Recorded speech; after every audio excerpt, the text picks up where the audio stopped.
Hello viewers, তো আবারও স্বাগত জানাচ্ছি আমাদের নতুন আর একটা ভিডিওতে। তো আমরা এখন অবস্থান করছি সাতক্ষীরা চাঁদপুরে, অর্থাৎ পুরাতন সাতক্ষীরা থেকে আশাশুনি যাওয়ার পথে যে রোড, সেই রোডটি। তো যাওয়ার পথে একটি দৃশ্য আমাদেরকে একেবারেই থামিয়ে দিল।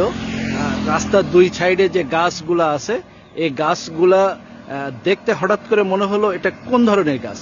পরে আমরা যেটা খেয়াল করলাম, গাছগুলা জীবিত ছিল কিন্তু বর্তমানে মারা গেছে। তো বিভিন্নভাবে স্থানীয়দের কাছ থেকে খোঁজ নিয়ে জানতে পারলাম যে এগুলা কখনো বজ্রপাত, কখনো বিভিন্ন ধরনের পোকামাকড়ের আক্রমণ বা বয়সের কারণে, বিভিন্ন কারণে এই গাছগুলা মারা গেছে। তো ডালপালা অনেক সময় ঝড়ের সময় ভেঙে রাস্তায় পড়তেছে। হয়তো কর্তৃপক্ষ এটা একটি ব্যবস্থা নেবে।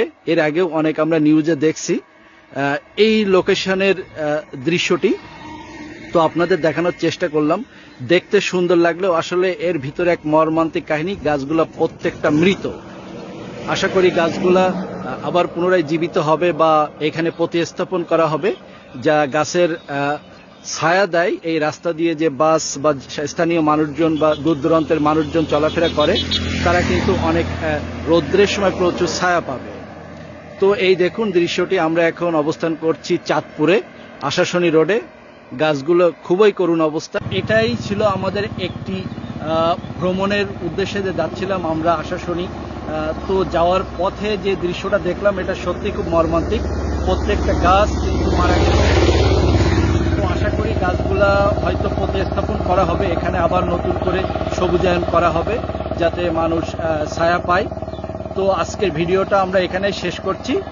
ভালো থাকবেন সবাই, আর আমাদের সাথেই থাকবেন পরবর্তী ভিডিও পাওয়ার জন্য।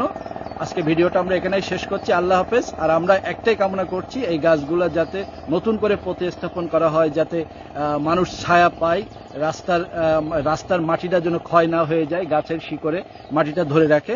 গাছগুলো যেন আবার পুনরায় প্রতিস্থাপন করা হয়, এই আশায় আমরা আবারও বিদায় জানাচ্ছি। সবাই ভালো থাকবেন। আল্লাহ হাফেজ।